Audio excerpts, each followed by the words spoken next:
Woo-hoo. All right, everybody, welcome back to the Millennial Sales Podcast, episode 251. I am your host, Tommy Tahoe Alemo. This is the show where young salespeople come to learn how to grow in their career. Super excited about this week's episode. I got my man, Ryan Scalera, on the line. He is an AE over at Dooley. If you don't know them, definitely check them out. They're supporters of this podcast, and I've got some friends over there as well. But Ryan is one of the most creative prospectors out there. If you check out his LinkedIn, you'll see different music videos where he's either making fun of something, he's prospecting into an account, using a rap or something like that. And, definitely some of the most creative prospecting ideas that I've seen anywhere on LinkedIn. Formerly, he's sold at a bunch of spots, including gap selling with Keenan before his time at Dooley. Has been in tech for a little while, was doing some insurance, financial services type of sales before that. We talked about some really good stuff, talked about how he got into sales, based on some family situations, becoming a father, how that has motivated him, his creative process, what he's building over or helping to build over at Dooley. Just a great conversation. I think you're really going to enjoy it. Ryan's a stand-up guy, someone that I've been wanting to connect with for a long time. So if you do like it, let me know what you think. Hit us up on LinkedIn. You can leave a review here on Apple, or subscribe here, Spotify, YouTube, the whole gamut. That's what helps this show grow. Leaving reviews and subscribing, sharing with a friend. Put a ton of time and effort into this podcast outside of being an AE, and it would mean the world if you showed some love. Before we get to Ryan, let's do a quick word to our sponsor. The sponsor for this episode is Postal.io. In a world where everyone is trying to, essentially just mass blast everything out that's unpersonalized and doesn't create partnerships with your customers, Postal has the opposite approach. They want to create a meaningful experience with your customers through gifts that you might send to a customer, prospect, partner. So instead of just maybe a random gift card, it could be something from the florist across town or the local brewery that helps to create an instant connection. And so in a world where we're all remote, I'm not taking customers out to dinner or anything like that right now. It's a great way to break through the noise and create, mutually beneficial partnerships with your customers. So check them out at Postal.io. Shout out to them for the sponsorship. Feel free to check out any other stuff that I've got going on. LinkedIn's probably the best way to find me, Tom Alemo on LinkedIn. I've got a post every single day. I'm Tommy Tahoe on Twitter and Instagram. Show some love. Without further ado, let's get into my conversation with Ryan Scalera. Let's go.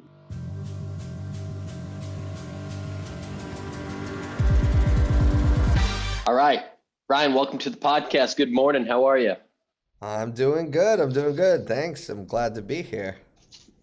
Happy to have you on. We were just commiserating about being on the shorter side, vertically challenged. We're in the same ballpark there. And honestly, the virtual selling makes it a little bit easier. You're not as self-conscious about some of that stuff.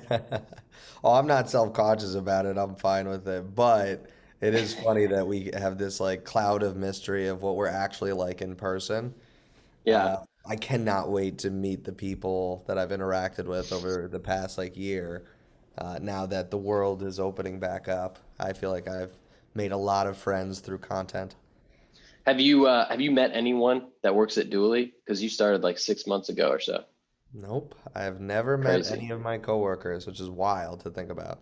Yeah. I just did like 3 weeks ago, which got us started on the topic of everyone on my sales team just happens to be like 6'3", and I'm like 5'9". And so that was a little, that hit the ego a little bit. But it is just a wild experience of starting at a company and still not having met people, 6 months in. Yeah. So we've been in one giant long-term, long-distance relationship. Yeah, crazy. All right, so I want to learn. You are one of the most creative prospectors, salespeople out there that I've ever met. I want to talk about all the stuff that you do, but I want to just take it back to the beginning for a second. How did you get into sales? I see something about Paolo's Kitchen on your LinkedIn. I don't know if that was a real sales job, or if that was like you're just, you're selling at the counter or what's going on, but how did you get into sales? This was a very weird way to do it, but I was I was just engaged, found out that I was going to be a dad, and I basically had a friend walk up to me and was like, "Oh, Paulo needs salespeople to go sell his food at the farmers market." So it's frozen Italian food, which Classic. perfect for me. I love food. I love Italian food, and I thought, why not? They were paying like whatever, 100 a day, and if you hit a certain amount of food sold, which I think was like the most they ever sold was like $1,400 in like 4 hours at a farmer's market, you'd get an extra like $60. And I'd never really done sales. I just needed any kind of job that could help start bringing in money and help supporting me and my future family. So I went in, and Paulo always said he has a very thick Brazilian accent. He was like, "Ryan, you got a softer face. People like your face." So I don't know what that meant, but it meant that like I could talk to people very easily. First day, it was like carrying crates, sitting out in the sun for like hours. It was not fun.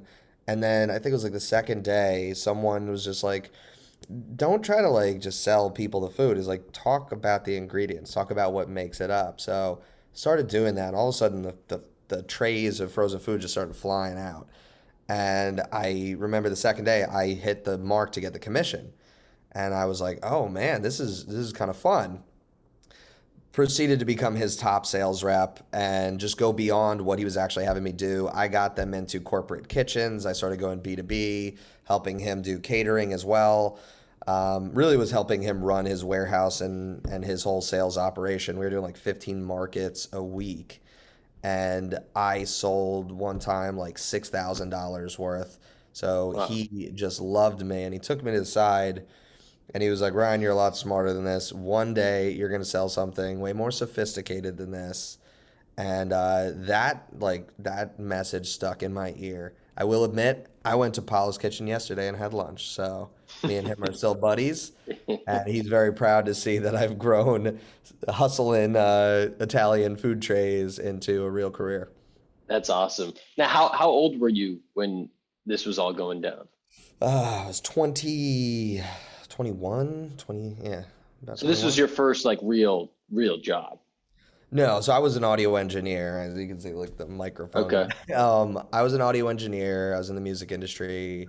I delivered pizzas, all sorts of jobs when I was younger. Literally, I've started a couple companies as Yeah. well. So I always had a mind for business, Yeah. but never launched anything truly as much as I've just like enjoyed being in the sales seat.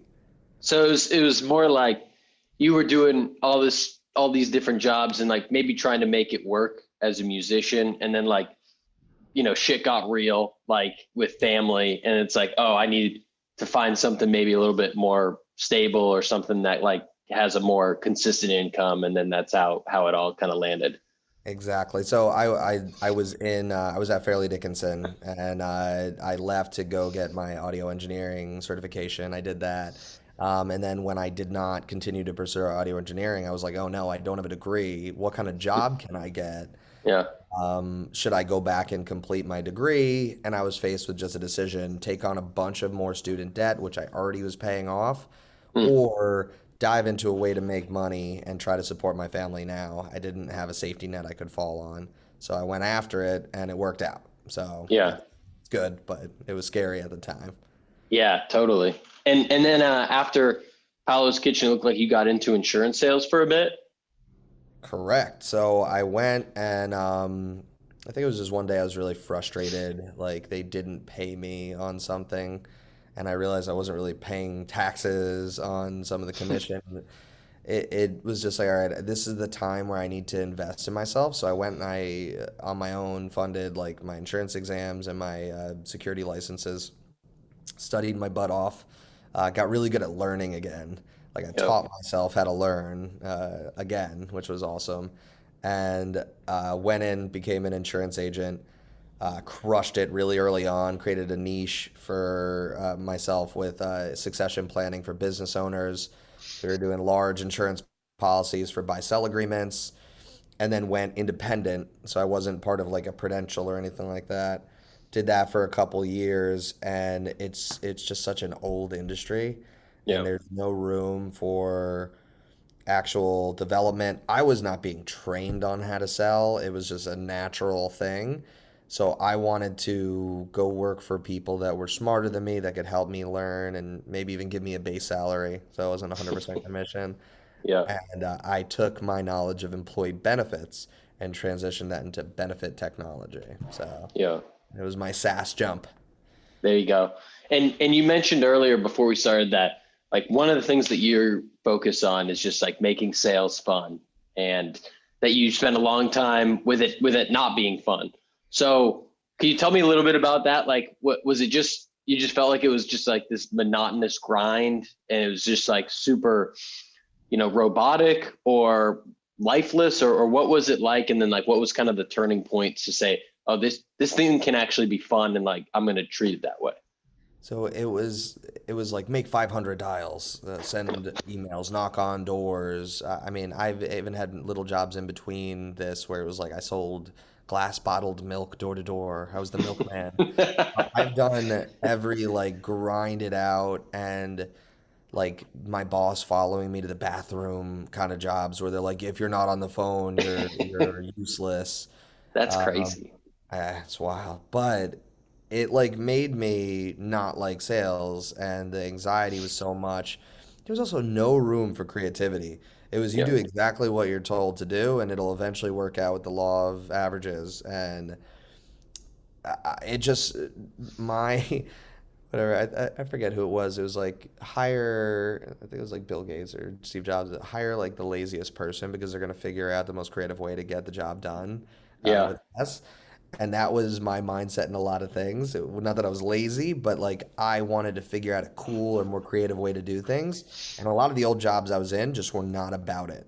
They were not about efficiency, even though it took way longer to go knock on 100 doors than it did to send a really nice email campaign or just go very targeted. So when I got into software, that was when people were kind of in line and open to that if it worked. So then it was really about proving, can I make it work? Can I make it fun and creative? And as my career progressed, I got way more leniency on the creativity. Now I'm at the point where like I'm a renegade, where Dooley's like, they may be like, let's not do that, but for the most part, they're like, yeah, go, do you? It's working, like, which is Yeah. awesome. So I get to go Yeah. full weirdo. That's one of the key lessons of the show. Find somewhere where you can go full weirdo. Yes, be yours. I literally have it, I think, in my bio. It's like I'm a very big fan of being yourself. And when I was in sales and I was trying to be their cookie cutter or someone else, I didn't do as well. Yeah. So I've accepted who I am, the kind of personality I'm like. I may not be for everyone. I spent years in a suit and tie being very formal. Yeah. Uh, but I also now I think I can be a lot more like real, and it makes a better sales experience in my opinion, and the feedback I get from sales leaders that I sell to. They're like, "Thank you for being like a human during this experience." Yeah. Do you do something different? I mean, we'll get to your prospecting in a second, which is just wild scene out there on LinkedIn. But do you do anything else like throughout the sales process, like on a Zoom call or in your follow-up, or anything else that like helps to kind of break through what can sometimes feel like a robotic process, even in, software, even in like a lively industry. If you're on back-to-back Zoom calls, it can just start to turn into like the same old story over and over again. Yeah, so I think it's like when people are non-responsive on calls, when they're very like mundane, that might be hard to break through. But even still, I'll kind of tease the fact that that's the way it is. I'll be very real. I'm like, what? What am I doing? Am I shocking you? Do we need to get you some coffee? Let's go. Like, I want people to be excited about the process to be what is probably a very boring process for them. They're sales leaders that know everything about sales and they have their own sales team and they're being sold to. So very transparent. People will be like, "Oh, we didn't want the price to be this," and instead Yeah. of being like, "Oh, well, let's go back to the finer points," I'm just like, All right, listen. You understand that my boss does not want me to do that at all. Here are the things that are important to me. Here's the things that are important to my company. If there's any wiggle room, it's going to be a give and take. It's not going to be something like that. So sign your first child over, and maybe we can work. And I just get them to laugh a little bit, So it's not this like awkward game of chess. Yeah. It's a collaborative thing, and I think people appreciate that at the end of the day. And then like I'll do it all the time where I'll send this GIF, which is my face superimposed on a guy in a window, and it just says "I miss you." And I'll send it to prospects when they go dark on me, and they laugh, and they're like, "All right, this is great." Like, or I'll send a customized one from GIF, or whatever that I talk about a lot, with my face and their face on it from Step Brothers, and I'll be like, "Did we just become best friends?" Whenever we hit on like a problem that we align on that Yeah. I can solve. So yeah, humanizing the process, humor. I have really corny humor, so I think that actually works perfectly for this environment. It's just enough professional and just enough goofy to work. I love it. I love it. So you worked for Keenan for a little bit before Dooley. I'd love to hear one about the experience, but two, like how did you actually land that job? I imagine there was some sort of like wild creative prospecting into Keenan to get that.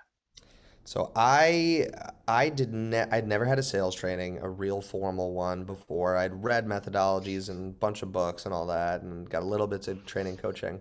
At the company I was at prior to Keenan, CentralReach, they brought Keenan in for a full day training, and it was like my mind was blown. It like completely reinvented the way that I wanted to sell, to solve problems, ask questions, and really get to the meat of it and dig beyond what I was uncomfortable digging into normally in discovery, Yep. to get real with them and say, you should buy or you shouldn't, and here's exactly why. And you said it via the line of questioning that we went through.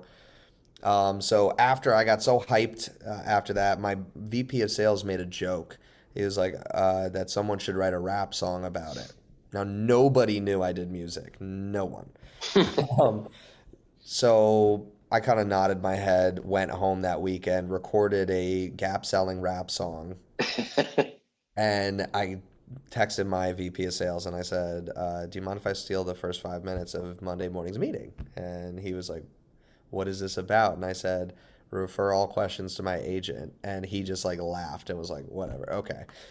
I bring in a boom box, I put it down, I play the song. My team goes absolutely nuts. They thought it was hilarious. That we played that song over and over again. They were like, "Can we use this in our sales onboarding process?" Like a bunch of funny stuff. And I thought this was something it would have been kind of funny, really awkward, and then would just laughed it off and not talked about it. But they sent it to Keenan, and Keenan was like, "Can we use this in our promo?" So that's when I popped on his radar first. uh, During COVID, even though I was a top performer, I got laid off, and that's when I started talking to one of my mentors, Rachel May, who also was at Gap Selling. And I just started making a lot of video content to put myself out there and get a job during COVID, which was very hard to do. yeah. And I kept putting like Gap Selling into the videos randomly, and like the book, and I'd have Keenan in it, and he would reshare it and like it and comment on it because it helped his brand. And eventually we realized that it may be an opportunity if I was able to show him that I could prospect and get accounts, because sales training just wasn't being paid for at that time. Yep. Nobody was dropping money on anything, let alone sales training. But it was pretty much the solution to a lot of the problems when you're, not able to sell as easily. Gap selling was like a master class. And that my experience there was I get a master's class, a master course or whatever on selling Yeah. from someone who is just phenomenal, and his VP of operations, who is arguably better at selling than him. Don't say I said it. And she was incredible, and she coached me so much. It just over the long term, the timeline wasn't aligning with what I wanted to do long term. So we parted amicably. I basically saw Dooley, fell in love with it, and Yep. and I was like, I have to come work here because he had me updating so much stuff in Salesforce that was really so much discovery. But yeah, so the creativity got me job offers every other week. I still get job offers all the time, and I'm riding the dually train proudly. But it just changed my career, to be quite honest. Yeah. Silly, And because like my selling should have done that, but instead it's my rapping or like my creative videos. so how do you I mean anyone that goes to your LinkedIn, they can go to the featured section. I spent about an hour yesterday just like watching all of your videos of you like prospecting into gravy with gravy packets everywhere, and you're wearing wigs and you're rapping and you're like being like Green Day emo and like all this different stuff. Like how do you how do you like work that into your daily or weekly? I'm sure it's not daily, but how do you work that into your regular routine of thinking of these ideas and executing on them while also getting after it in all the other things that you have to do? And maybe it's just that you have more time because you don't update Salesforce because you have dueling, but I don't know. True. That's true. Yeah, we're thinking of doing a whole video series on all the things Ryan can do now that he doesn't have to spend too much time entering Salesforce notes. But so in the beginning, it was a lot harder because I had to really plan it out. I didn't know how to execute on it. Like I film all this stuff with an iPhone, but I've got it down pretty much to a science now. If I have a good idea that I want to execute on, it doesn't take that much time, and it could take like a half an hour to like get the recording done, or another half an hour to film, and then maybe like an hour at night. I want to video edit it and put it all together. And it's really like it depends on what the content is meant for. So with the thing like Gravy or what I did with Gong, for say, I got not one meeting, but like 10 out of it. you Uh, so it was well worth the effort put in. And, when I reach out to people now, sometimes they're like, oh, yeah, I love your videos. And that is like the best cold way to come in.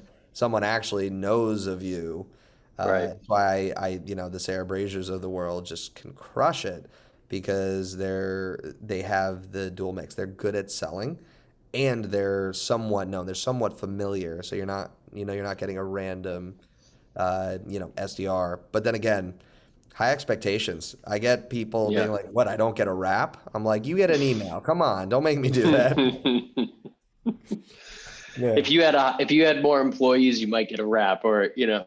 Yes. If it was a larger company, maybe. But yeah, that's funny.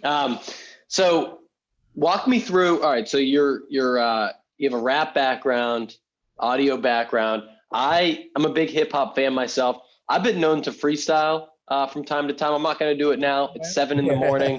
yes. This is not my prime time to do that. But let's hear top 5 all-time rappers. Oh, I got asked this over the weekend. This is rough. Okay, so I would definitely say Eminem was a major influence for me. I started listening to hip hop with Tupac. Yeah, Um, Big L, which I wish he got an actual chance to like continue his life and so do really good. well. Rakim, oh snap. Um, I think I'm You gonna got leave. you got 4. At four. I think I'm gonna just throw a wild card in there. I think Lupe Fiasco was really Wow. creative. And that's a little bit of throwback. I wouldn't say he's all time greatest at all, but But definitely your favorite, one of your favorites. I was like a little punk skateboarder kid, so Kick Push was the jam. Legendary. Legendary. He's like super smooth. You know what I mean? He's almost got like kind of a jazzy type of rap style, which I can appreciate. So it's funny. I worked for a studio, and the guy I was working under had a record deal on the table, and he was like the same thing, a skateboarder, musical artist, rapper, and his deal actually got canned in favor of Lupe Fiasco. They were looking for that exact type of guy. Wow. And the bitterness the guy I worked for had towards Lupe Fiasco was massive. It was funny to really get a step into the scene. And I've met like Method Man and Wyclef Jean, and Wow. got to meet some really cool people, music producers in the industry. I'm glad I'm not in it. It was not a fun time. It's Yeah. not a very friendly industry, and basically you can expect people to try and screw you over. So not, yeah, glad I'm not in that anymore. Did you, I have to imagine you did, but did you ever see the documentary series, The Defiant Ones? I saw like parts of it, but yeah, that was Dude, come on. You gotta like, I think I've watched it like 5 times through. And every time I do, I'm like, I'm starting a record label. Like, well, I'm doing it tonight. it's a whole new world that the music industry has evolved into, and I like it. It's interesting. I think the best part is you don't have to go the main way that you used to. It's like Yeah. you can create it on your own. So, hell, I self produce and still publish music under a different name on like Spotify and Apple Music just for passion and fun. Yeah. I write songs and I may post them, but I don't, you know, like my serious music where I'm actually trying.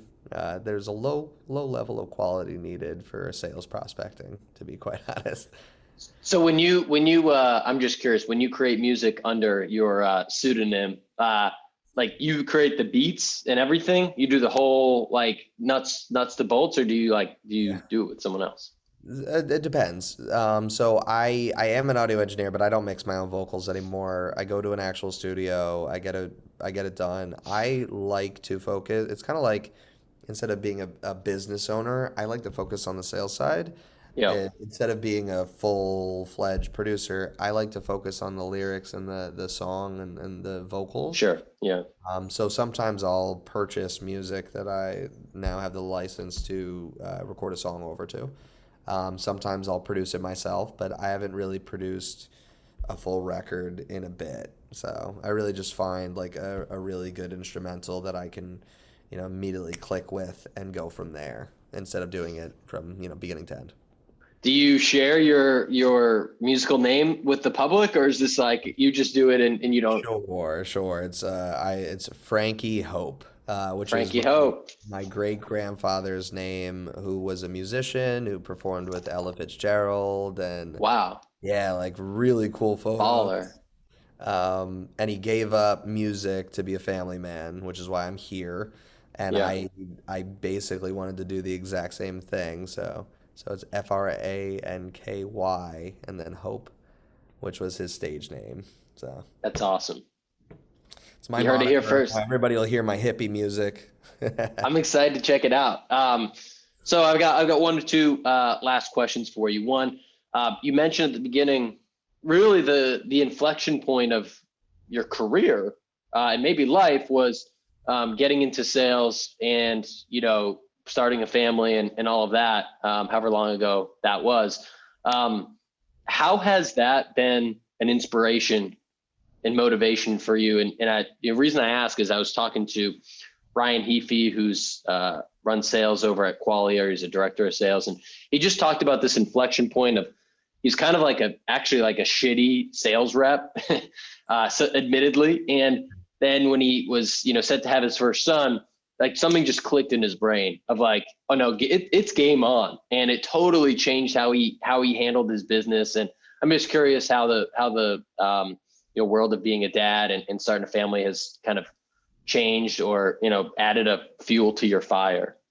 1,000%. Like I was working a 5 to 9 as an audio engineer, not a 9 to 5. Yeah. When I became a dad, I was very terrified of what I was going to do to provide and just even have an apartment. We've almost gotten evicted in the past. Mm. Luckily, we did have a good like support system and family around, but I don't think I would ever be anywhere near where I am, and I don't think I'm in any amazing place. But I wouldn't be where I am if that push wasn't behind me. Everything I'm doing is to try and create a nice, stable, and fun, life for my kids and for my wife and I. So it changed everything. I was a slacker. I was a skater kid, and now I feel like a semi-professional. So yeah, That's it awesome. really did put the fire there, and I'm now just not only driven by that, but I'm driven from my passion for sales that I learned along the way. I didn't come in thinking I'd be passionate about this or like really love software, but Yeah. I really love sales and salespeople, and Hmm. it's also why I want to sell for a company like Dooley is because I get to help salespeople, and Yeah. I love our profession, and I want to help bring it to the next level and push boundaries, as you could probably see in some of the videos. I'm Yeah. trying to figure out where that line is.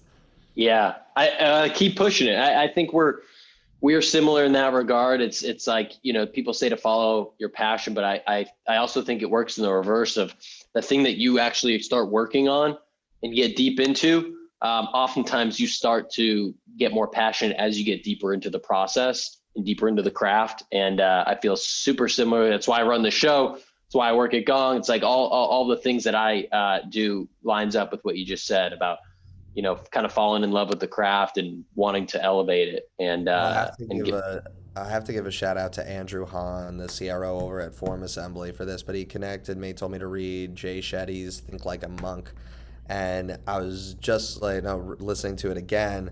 There's a part where it talks about passion and what that really means. And passion is something you don't like start off with. Like nobody's really passionate about vacation. You enjoy it, but you're Yeah. not passionate about it. Passion is something that the more you do it, the more it excites you, the more intensely you start to think about it and like it. And that's my experience with sales. It's like I didn't come in passionate. Yeah. Uh, I've grown passionate about it Mm. over time. That, that's the third time in the last week that someone's recommended Jay Shetty, either his book or his podcast. And I've intentionally avoided him. I don't know why. I felt like when I looked at him, I was like, this guy seems gimmicky. And like you're the third person that I respect that has brought him up in the last like 6 days. And so I'm gonna buy the book today. Right. And Right. I'm getting in on it, but everyone seems to be raving about I wasn't just ready his for it. work. I wasn't Yeah. ready for it. I actually avoided it when it was first recommended. I was like, oh, but I felt like such in like a not mindfulness. Like I was Yeah. not in that position, so I didn't think I'd absorb the material that well.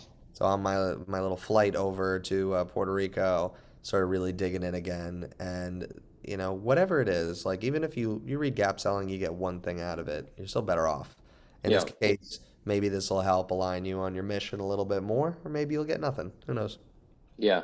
Um, any other resources? Talked about gap selling, talked about Jay Shetty. Anything else that has been super impactful for you? Books, podcasts, people you follow, anything like that? Any sort of resources? It could be any topic. It doesn't have to even be sales related, but Yeah, I would say yoga in general, which I need to get mm, back into. My wife is a yoga instructor, and she teaches other teaches teacher training.